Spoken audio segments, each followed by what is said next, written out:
আমি আজকে একটা রেসিপি দেখাচ্ছি। এই যে ডিম, আলু, লাউ লাউ দিয়ে একটা রেসিপি রয়েছে, আর একটা ডিম সিদ্ধ একজন খায় না, ডিমের মামলেট করবো, ওটা করে ওর মধ্যে দিয়ে দেবো। এই যে কড়াতে তেল দিয়েছি, দিয়ে এর মধ্যে একটু হলুদ দিয়ে দেবো।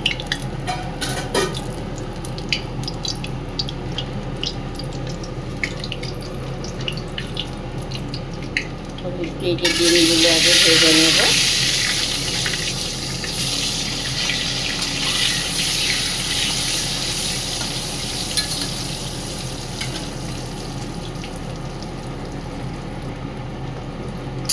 ডিমগুলো একটু নেড়ে দেবো, বেশি কড়া ভাজবো না, হালকাই ভাজবো।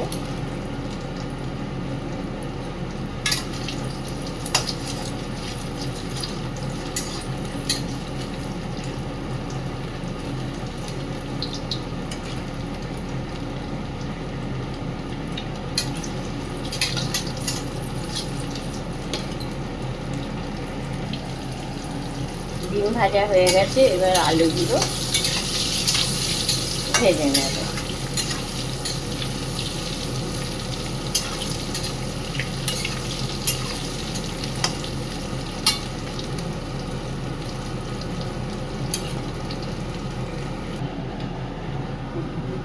ডিম আলু সব ভাজা হয়ে গেছে, আর একটা ডিমের মামলেট করছি। এবার এই তেলেই আমি সব এখানে কি আছে যেন,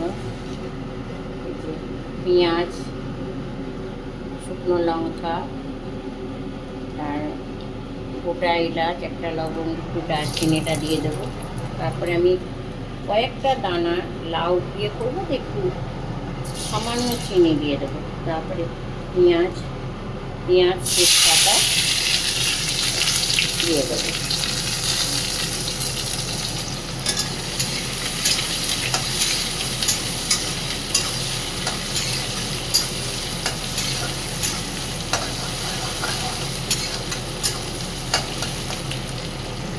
পেঁয়াজটা ভালো করে ভাজবো।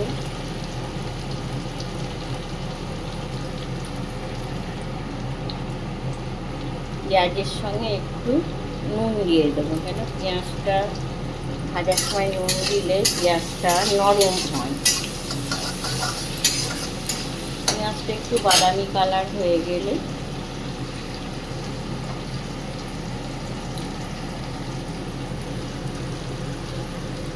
আমি এর সঙ্গে রসুনটা দিয়ে দেবো। এবার রসুন, কেন রসুনের নাহলে একটা গন্ধ ছাড়ে, ওই জন্য পেঁয়াজের সঙ্গে একটু রসুনটা ভেজে নেব।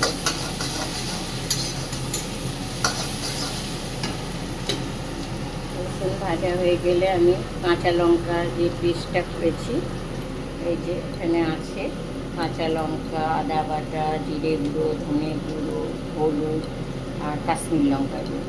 এবার কাঁচা লঙ্কার পেস্টটা দিয়ে দেবো,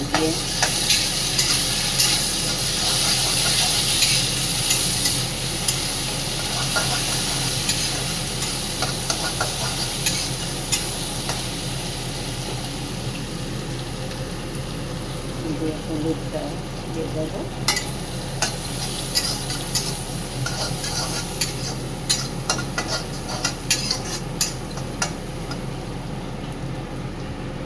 আদা বাটা, জিরে গুঁড়ো, ধনে গুঁড়ো সব একসঙ্গে দিয়ে দিয়েছি।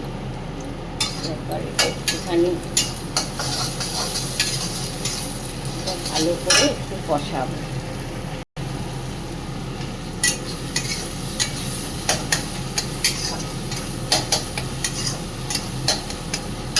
আমি যেহেতু আলুটা আর ডিমের সঙ্গে একটুখানি সিদ্ধ করে নিয়েছিলাম, ডিম দেওয়ার অনেকবার, তাই জন্যে আগে লাউগুলো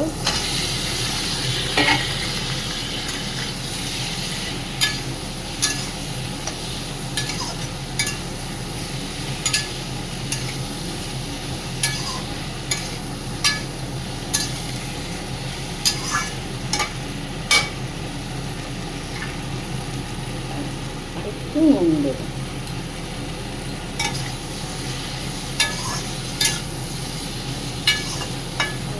এটা চাপা দিয়ে রাখবো ধিমে আঁচ করে, কেন লাউ থেকে একটা জল বেরোবে।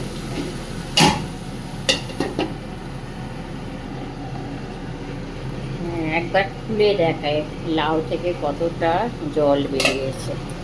হ্যাঁ, লাউ থেকে কতটা জল বেরিয়েছে। লাউটা এখন আর একটু গলবে। এবার আমি এর মধ্যে আলুগুলো দিয়ে দেবো।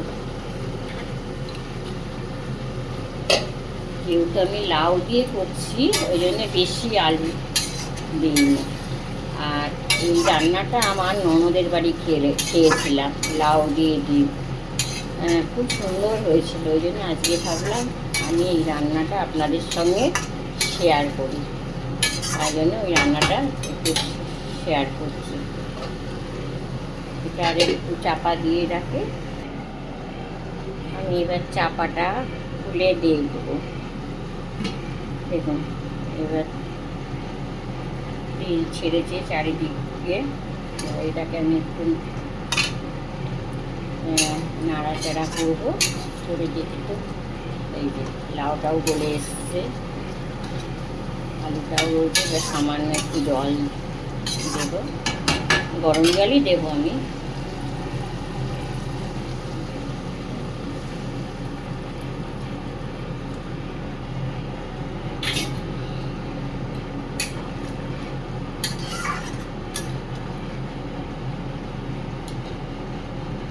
আমি জল দিয়ে আবার একটু চাপা দেবো, দিয়ে ফুটে গেলে ডিমগুলো ঢেলে। এই যে ফুটে গেছে।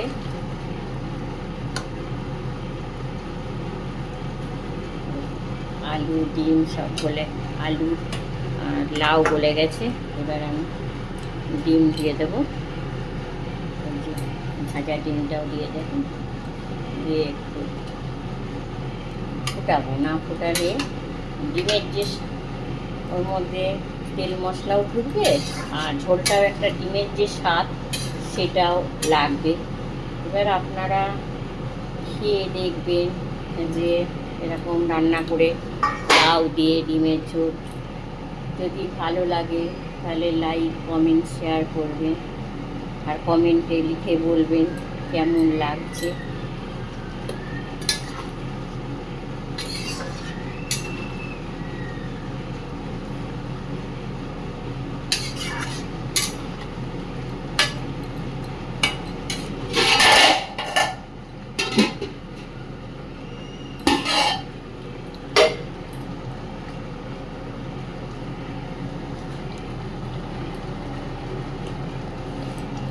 এবার গরম মশলা দেব।